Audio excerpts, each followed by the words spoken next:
This episode of Material Matters with Grant Gibson has been sponsored by London Glassblowing. Located in one of the capital's cultural hotspots of Bermondsey Street, it was founded by the pioneering Peter Layton in 1976 and has become one of the UK's most renowned contemporary glass studios.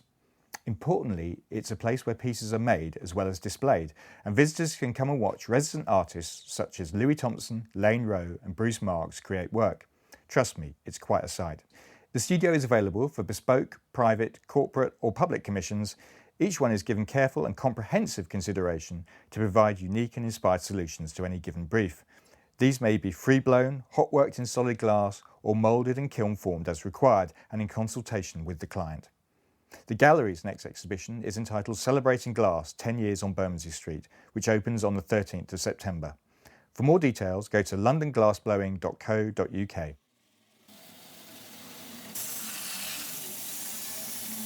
Hello and welcome to the third series of Material Matters with me, Grant Gibson.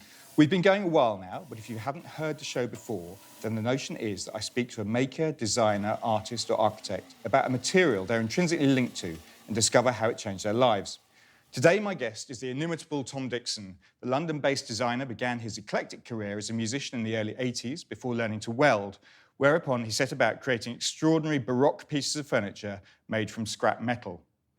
Since then, he has, in his own words, evolved from a hobbyist who loves to make things to a proper grown-up industrialist and designer. Over the years, he has collaborated with the likes of Italian manufacturer Capellini, taken senior positions at Habitat, given furniture away free in Trafalgar Square, and more recently, he's been working with the Swedish giant IKEA. Not only that, but he is the first, and I suspect the last guest on this podcast to have performed on Top of the Pops. Tom, thank you very much for doing this. I appreciate it. Pleasure to be here. I can't do this without talking about Top of the Pops, first and foremost. What's that got to do with materials? Nothing at all, but I'm just intrigued. Because it's, you know, for people of my generation, it was everybody's teenage dream. What was it like being on Top of the Pops? It's a very synthetic environment. The cymbals are not made from metal, they're made from plastic.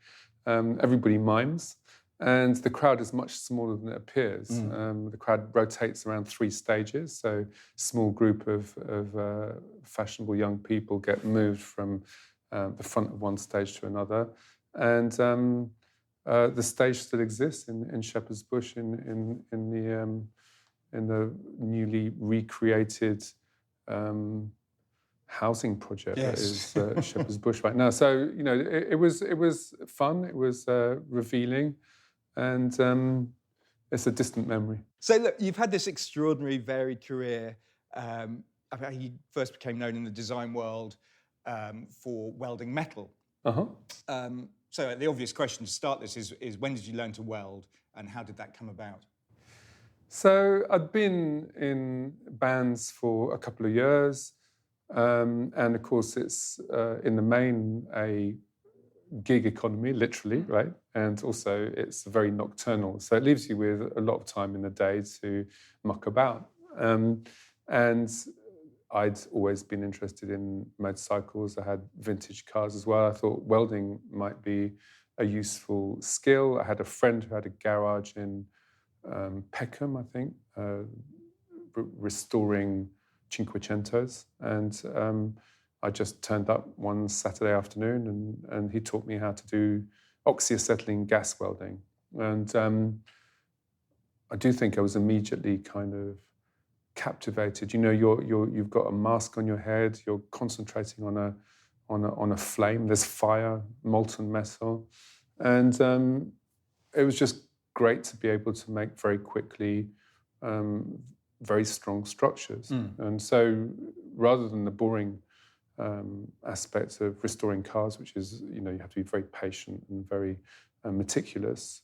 Actually banging together bits of metal to make bigger structures was what appealed to me almost instantly.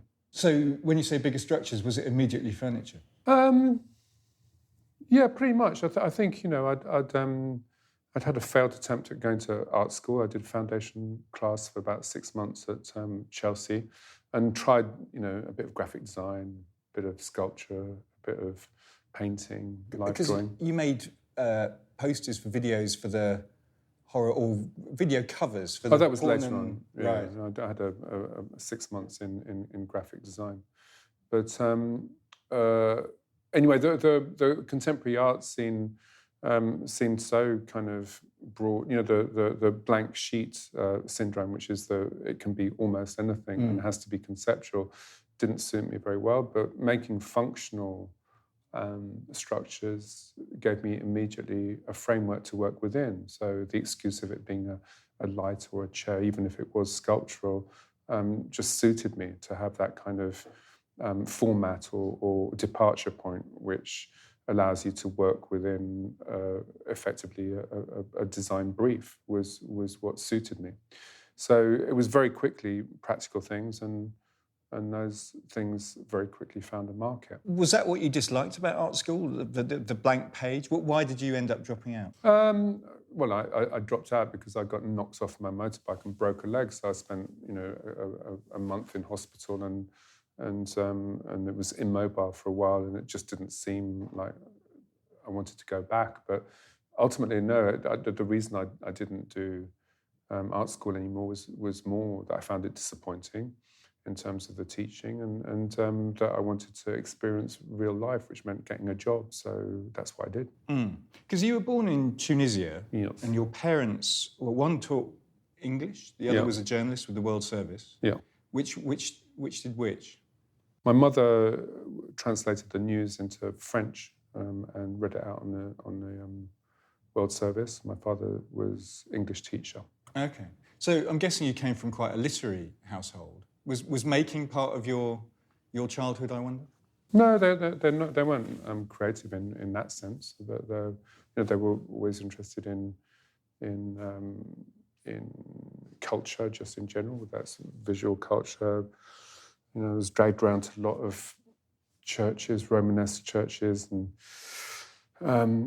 I enjoyed museums, but no, there was no design or art creativity. And then you moved to Huddersfield when you were quite young. Huddersfield, when I was 4, I think. Yeah. So Do you remember that? I remember the shock of going from a warm Mediterranean climate, rushing around in the sun in Egypt, Morocco, to the cold stone walls of the Yorkshire. And it was cold and it was damp, and it was very cold winters, very high snowdrifts, and it was a real contrast. And then London? Yeah, London, by the time I was 5, so I only spent a year in Yorkshire, right. And then to London. Because your work is kind of, probably more than any other designer I can think of, seems to be kind of inextricably linked with the capital. Is that something you would agree with? It's something that I definitely use in communication. I think is definitely gives us a sense of difference from the other brands in our sector. The interior design furnishings market in contemporary is dominated, or has been for decades, by the Italians or the Americans, and more latterly the Danes. And the UK doesn't really have a significant contemporary furniture or lighting or accessories business unless it's in the traditional. So yes, we use it as a message, and there's definitely things that I latch onto that give us a kind of a heritage which is different from the alternative. When did the music start? The music, well, I'd been playing music since I was at school, and when I left school and then subsequently art school, I played in a variety of bands and took a variety of odd jobs, which included colouring in cartoons when those were still coloured in by hand, graphic design, printer. I was a printer as well. I worked as a technician in the same art school, in Chelsea Art School, but in a different department, the interior design department, working with the machines. And whilst I was doing all of those jobs, the band took off, more a disco punky band, and we were very quickly popular in London, and very quickly signed up to a record deal with Polygram, and they reopened a label called London Records for us. And we were stable mates with variously Bananarama and others. Produced by Kid Creole, right? August Produced by Kid Creole, which was, in retrospect, I think, a mistake. And we crashed and burned as fast as we as we took off. And then I had another motorbike accident where I broke my arm and was unable to go on tour. I was replaced by a friend of mine who's now the replacement bass player for Pink Floyd, so that could have been my destiny. And it was then really the welding activity kind of took over from the music. And in the meantime, we'd been on tour in the States, and we'd seen the resurgence of nightclub business in New York, and wanted to create something like that in London. And I did spend 2 years doing nightclubs, and those nightclubs ended up being a couple of buildings that had stages, and we did welding as performance as well, so making things live on stage as well. Can we talk a bit about what the Capitol looked like? You set up Creative Salvage with Nick Jones, Mark Brazier Jones in, 84 or something, I think? Mm-hmm. Nick Jones has been the lead singer with Funkapolitan, your band. Mm-hmm. And it seemed to me, when you hear the stories of how you set up, they kind of dovetail with stories that Ron Arad tells of around that same period, London seemed very different than it does today. Can we kind of describe for maybe a generation or two generations that didn't know the Capitol at that point, who might be listening to this, what it was like? Well, it was not a design-aware city, and it certainly wasn't a food city. It was much less cosmopolitan and homogenous than it is now. There was no design museum. There was no interior design pages in the Sunday papers, and there were people that were designers, but they were proper designers for industry, and so there was a very strong counterculture. I mean, I remember it as reasonably grey and miserable. It was the Thatcher era. It was pretty depressed, I think, in a way. And we looked at other cities for entertainment. Paris was really hot on the club scene and very interesting from the perspective of art. They had a culture minister, and they were opening new museums, and it was all very exciting in Paris. We started off doing exhibitions in Japan or in Germany, which was where people were authentically interested in new currents in design. So there was very little to do here in London, and the majority of my customers when I started selling were people that might have been Italians in finance in London, or Germans over for the weekend. How did they find you? I started very early doing exhibitions. I mean, in the nightclub business, we also had the benefit of knowing a vast amount of people very superficially, so that you're exposed to many, many people who tended to be in international, tended to be also in creative jobs. These people had hairdressing salons, or were doing a shoot or doing a shop window, and needed stuff, needed newness. And a lot of my customers and clients at the time were, I guess, from the fashion industry, which was a constant need for the latest thing. There's a lovely quote that I found from Creative Salvage that says, it's slightly long, so bear with me. We are convinced that the way ahead does not lie in expensive, anonymous, mass-produced, high-tech products, but in a more decorative, human approach to industrial and interior design.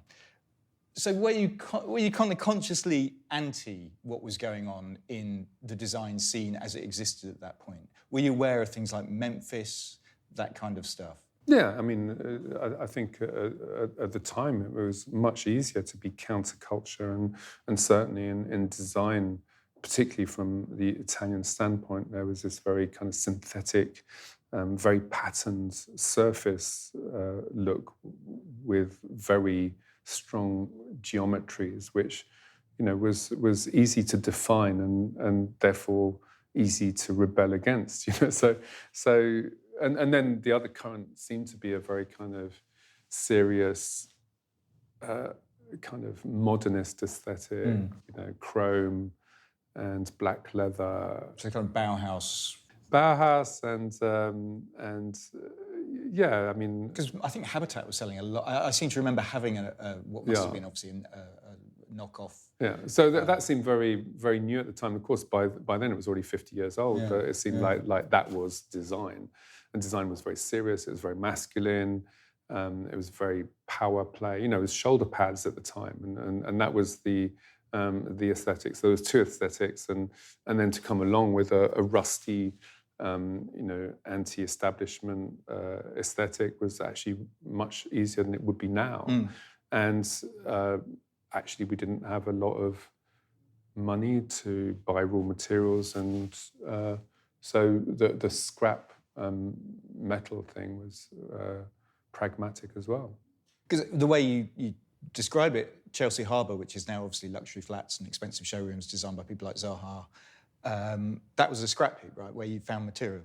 Well, it was more than a scrap heap. It was acres and acres of wilderness with 2 or 3 scrap yards and scrap metal merchants that were getting things from delivered by boat were working. There's still a couple of them up on at the other end, and you know, more towards the estuary in Greenwich, that still operate in the same way.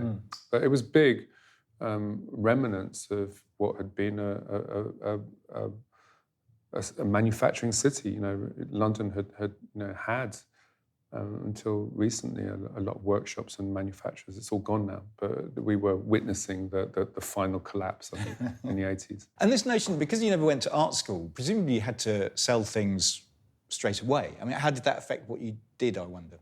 Yeah, I thought about this an amount, particularly since I started teaching and occasionally going into art schools and doing projects or teaching. And there's you know, as a post-rationalization, the fact that I never did design in a theoretical way always made me interested in the commerce of it, and also the thrill of the sale. You know, the fact that you could have an idea and make it, and that people would endorse it by pulling out their wallets and buying something, had something of the alchemy aspect to it. You were turning a base metal into gold, and very quickly, you know. So, and I think, you know, what appealed to me is you know, the fact that you were in charge of the whole process, from the idea creation to the sale of the idea. And I think that's very rare unless you're a baker or something. You know, there's not so many jobs where you're able to actually come up with an idea, produce it, and then sell it to somebody who likes it, sometimes within a day. You know, and you know, in a way, although it's no longer a day that I do that in, it's still what appeals to me today.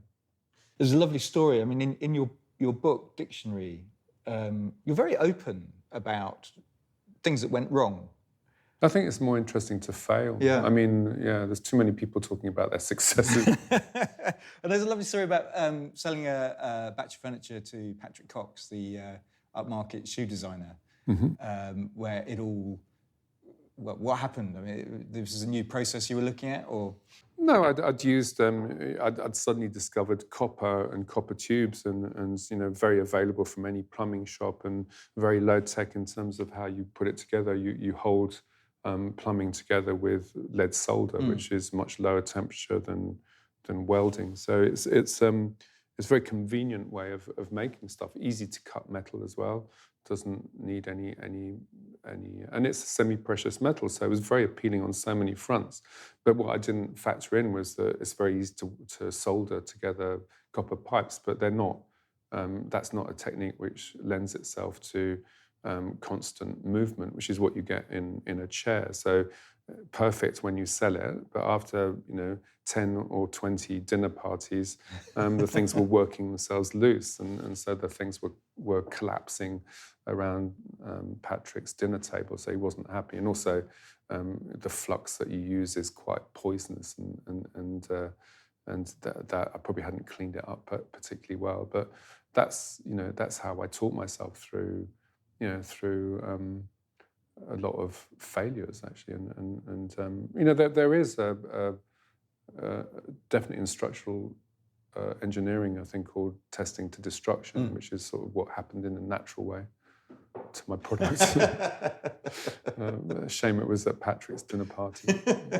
Was it actually at a dinner? Did it all fall apart at a dinner? Oh, I party? wasn't I'd love invited. that. I wasn't invited, but I had visions of that. Yeah. Well, what is the designer's interest in chairs? Why are people so and remain so fascinated with chairs? I just think there is a direct relationship with humans, which you don't get in any other object. You know, a chair has legs and feet and has arms and a back.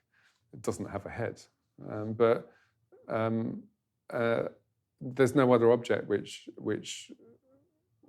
is so body-shaped and so relevant to humans. It's also a completely useless object. I mean, primitive man did not need a chair, right? And it has all kinds of connotations with power and work and all of those things. So the chair remains the object, apart from a bed, that you have most contact with. And of course, it's portable as an object. It's something that you can have several in a home.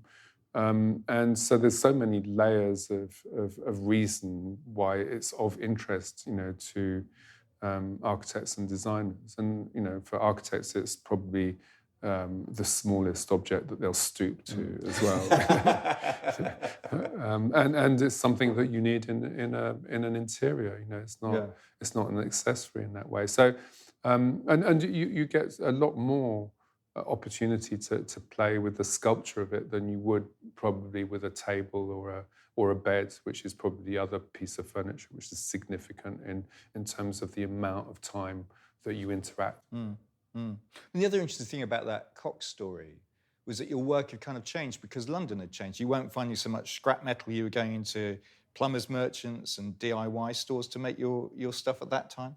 Well, that wasn't so much to do with the lack of availability of scrap metal. It was to do more with the fact that people were asking me for multiples. Right. And of course, in the scrap, you get what you find. So I was moving faster into making things in series, and that meant that I had to either use virgin material, but I was still in a stage where the predetermination of the components coming from a kitchen shop or a plumbing shop was actually informing the shape of the final object, and that was still, and it's still something that I've forgotten about, but, I am interested in now. It's almost like the ready-mades of, I don't know, Picasso or whatever, that you can see something beyond your own ideas emerging from the raw material of your. Because you were using what candles and things at that stage, right? Well, it was cheaper for me to buy a wok to get a large hemisphere than it was, to make a lamp or something, than it was to get one made in a spinning workshop. So it was pragmatic, but the forms in those plumbing shops or builders merchants or cooking shops suggested functions, alternative functions to me, and I don't know, and that sort of short-circuited a lot of the hard work that came with designing things. I mean, you haven't worked with that many British manufacturers. I mean, SCP, I think George Smith, and you were picked up by Capellini for the S chair in '89. I mean, was it tempting to stay in that furniture, high-end furniture making system from then on? Something like James Irvine, he moved out to Milan, didn't he? I mean, I think after the Mini Metro was put on the market, he decided he couldn't stand British industry any longer and left. Were you tempted to hang around with the Italians? After the Mini Metro? Yeah, it's Really? true. It's true. It's what he told me, bless him. What was that? Yes and no. I mean, the thing is that I was approached by Italian industry. I was never approached by British industry until I'd made a reputation with the Italians. And they were clearly themselves looking for alternatives to to the studio system that was in Milan. I think that there'd been, 20 or 30 years of amazing innovation in Italy, and they'd kind of led the world in terms of rethinking how you live, and that had kind of run out of steam, and they were looking for ideas abroad. Capellini was quite brave and was rejected by his peers in Italian manufacturing for going outside of the studio system and picking on London to find new inspiration. So there was several of us that got involved, and it's very appealing because it taught me a lot about the value of design to industry. The Italians have got this real belief in design in a way that just doesn't exist in the UK. And still, well, I think it's a combination of the fact that there's very few companies that have got the infrastructure for international distribution and high quality manufacturing or innovative manufacturing, whereas in Italy there was and still are many smaller, very specialised workshops that often are still family run, that are able to make their own decisions about who they work with and why. I mean, most of the manufacturing in the UK is either really big or so specialist that it can't cope with doing small batches of things. And I'd always wanted to work more with UK manufacturing, but there's limitations and also obstacles to working, which made it very difficult to do what I needed to do here. Anyway, so it was very appealing, but I was never a competent and prolific designer in the way that some of my more trained peers were, and I didn't actually like working to order. So when it worked best was when the Italians would come into my studio and just pick a couple of things that I'd been musing over. So I worked much more like a sculptor, having my own ideas and developing them slowly and anonymously. And then people came in and picked things and then put them into production. But when I started trying to design in a more conventional way to a specific brief, it became, it sort of, it kind of revealed my limitations, if you like. Do you put that down to lack of training? That's quite interesting. Well, it might be lack of training. It might be lack of desire to be a proper designer. I like a lot of creatives like noodling around on my own with nobody knowing what I'm doing until I'm ready to reveal it. So I guess that might be a bit more like an artist than a designer.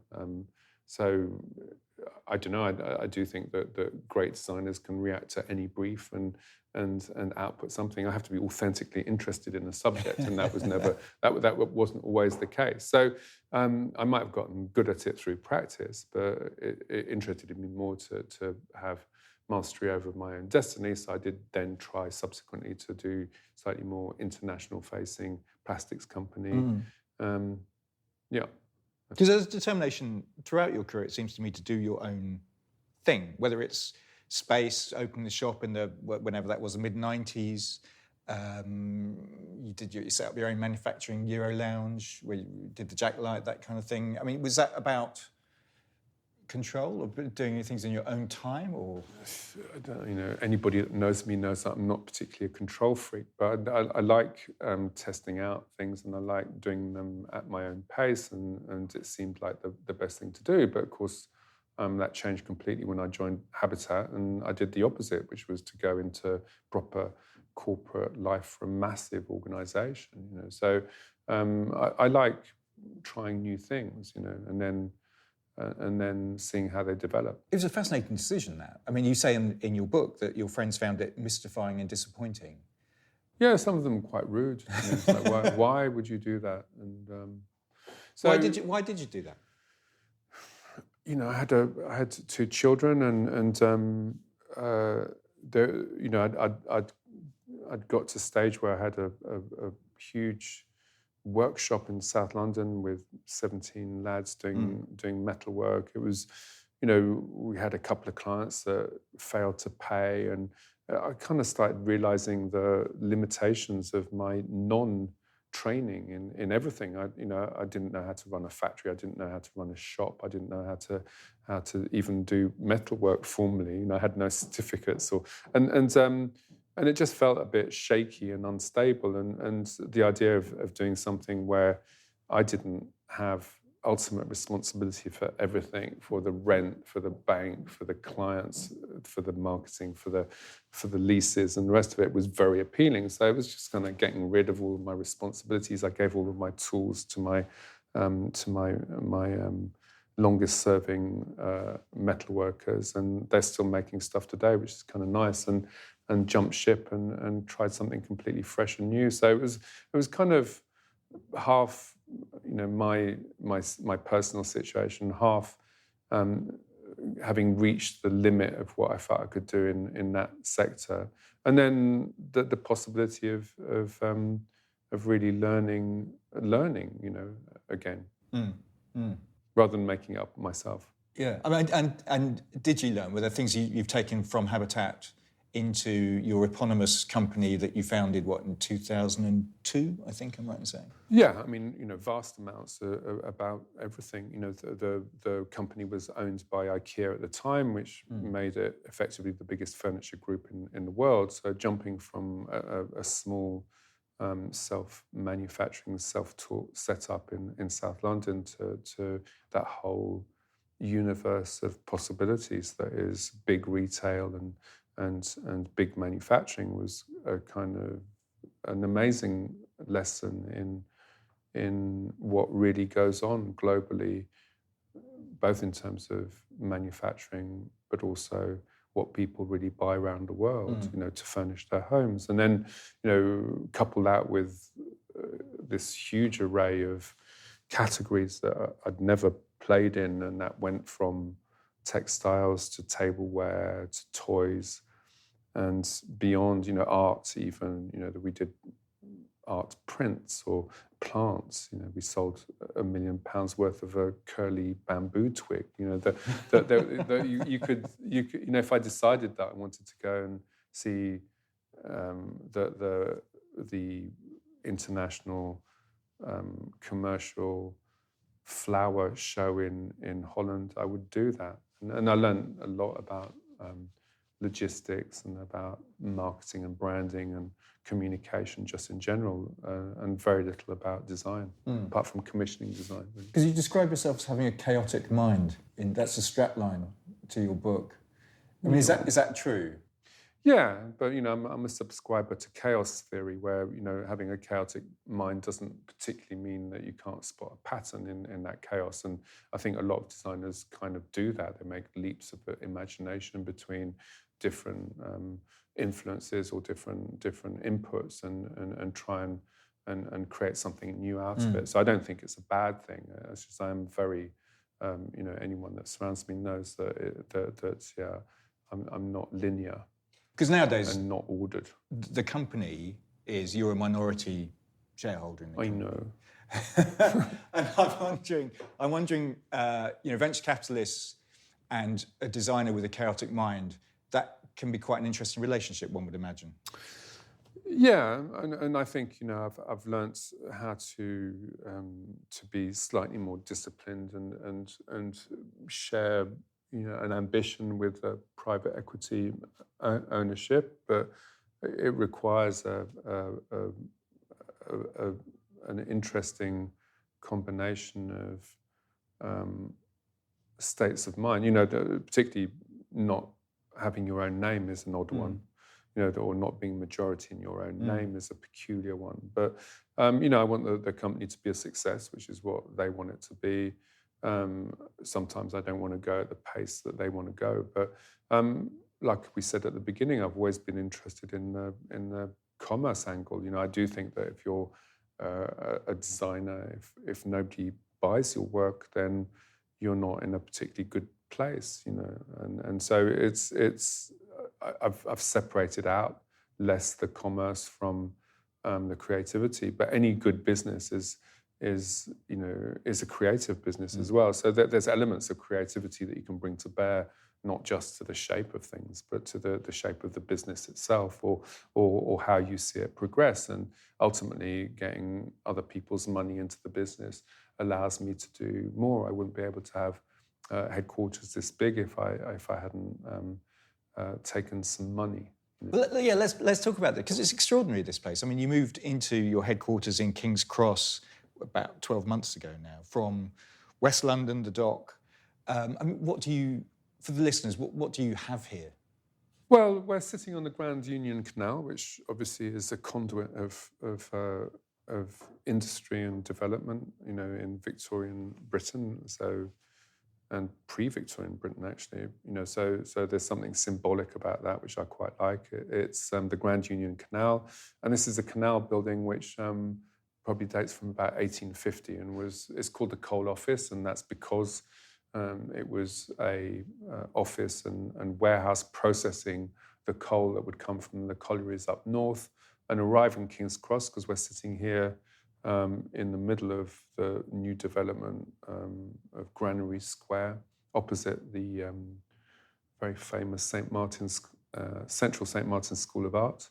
But the buildings are firmly Victorian, and we have 17,000 square foot and maybe 120 employees working on what is now an international brand, selling furniture, lighting and accessories. But we've also got a restaurant which has another 45 staff and is part of this complex where I'm trying to not have as much distinction between the food and the furnishings and the smells and the textures of a place as other labels might. So here we have our interior design team, we have our product design team, but we also have the people that develop those and sell them and market them, and the people that process the invoices.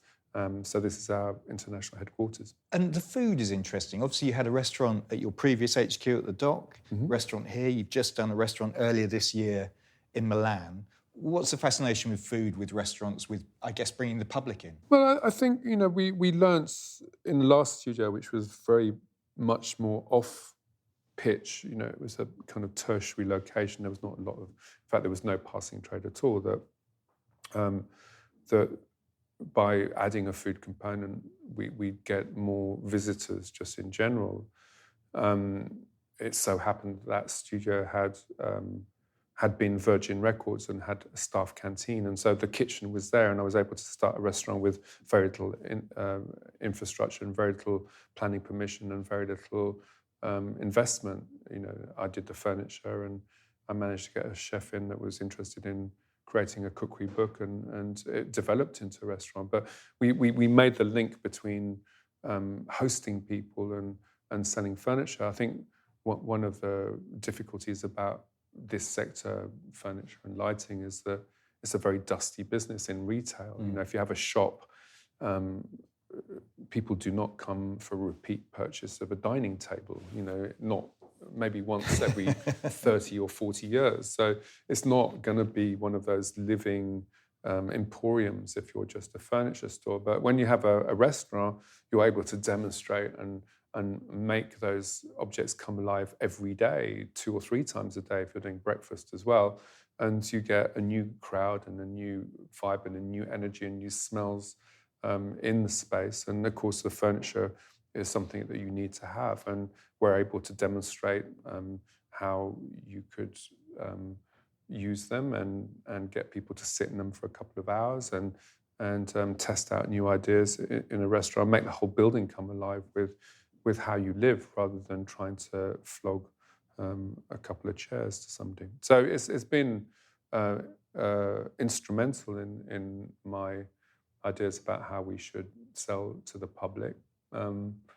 And I see that also as being just one of the things that we want to do here beyond just selling stuff. Because food is a material, right?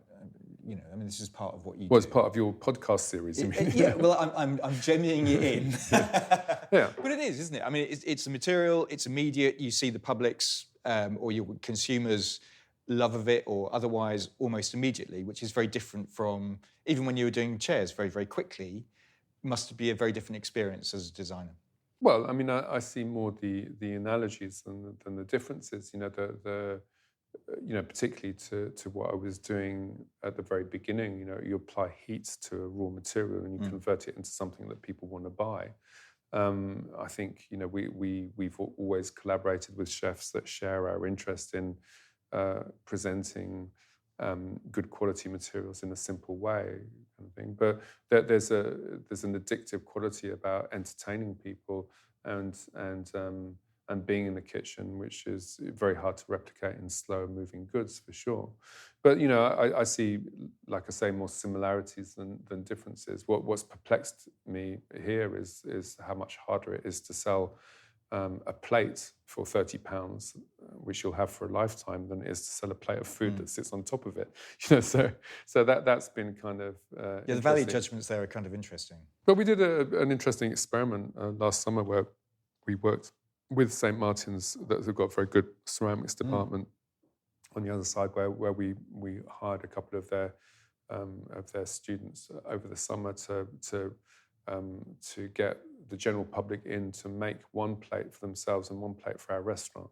So a lot of people are eating off plates that have been made by the public here, but we tried to sell the plates subsequently, and it was almost impossible. But the restaurant became very popular at the same time. So and ceramics is very close to the analogy of cooking food. You get your piece of clay, you shape it, you put it in the oven, and then you take it out, and it's been transformed into something that people will buy.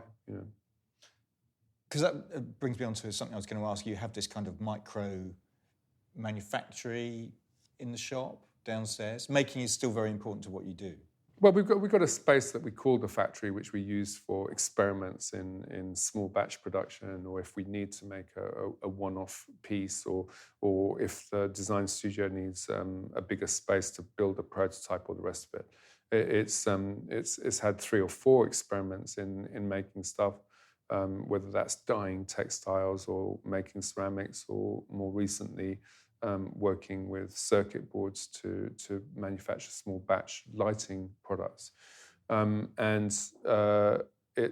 think it's just like with the open kitchen in the restaurant, people are really interested in how you make things and how the process happens. And I think, particularly in designed objects, we're so divorced from where things are actually made that nobody knows how things are made anymore. So there was an element of trying to demonstrate a bit the process of designing, prototyping, and then eventually trying to work out if we could actually make batches of things here much closer to the public, very much like I did at the very beginning of my career, which also has itself a kind of an urgency about it, given the current political climate of import duties and potentially export duties as well. So it may well be that the hell that is Brexit encourages us to manufacture. I mean, I don't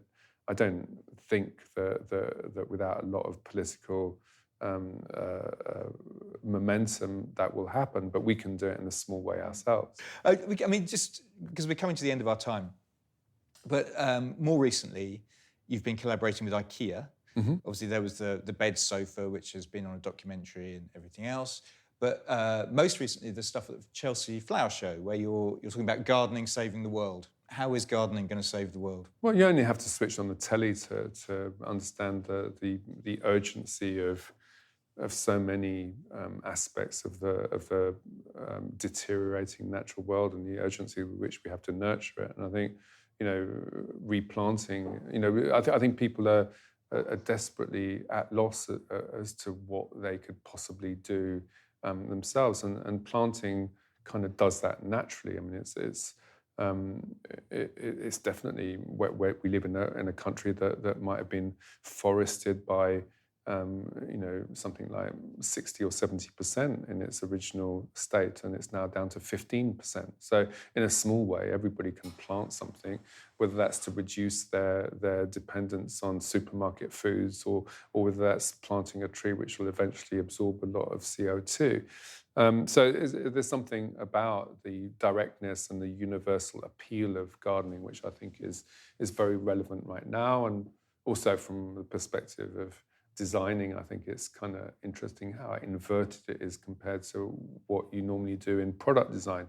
In gardening, if you're doing a garden, the results may mature in 100 years. You're starting something rather than finishing something off, and I'm sort of fascinated by that. And we're recording in June. We're likely to be publishing this around September, which is London Design Festival time. Do you have plans for the London Design Festival? Yeah, I think the whole estate will come alive with design, because Design Junction, which is a trade fair, will come back here, and so there'll be a big focus on design here in the estate. I mean, ourselves, we're looking at something which I've been thinking a lot about with our interior design team here, which is going beyond just the obvious interior design things that you work on, which are to do with the comfort and the shape of things and the color of things, and looking at the other senses. So we're calling it touchy, feely, smelly, noisy, and that means that we're looking at the other aspects of the senses that you use when you experience a space. Obviously, it's actually touchy, feely, smelly, noisy, tasty, probably. Okay. Yes, we don't want to forget tasty as well. So that means, what you smell when you come into a place, dealing with things like the acoustics of a space, which are increasingly important in terms of how poor the acoustics are in so many restaurants and public spaces, thinking a bit about the texture of things and the tactile quality of things. Working out, the design of food that we're going to incorporate, and getting in lots of partners to make the whole place alive, also with music and smells and textures. So that's what we're doing. Because you have a scent now, right? I mean, you're a perfumier or a candle designer, maker.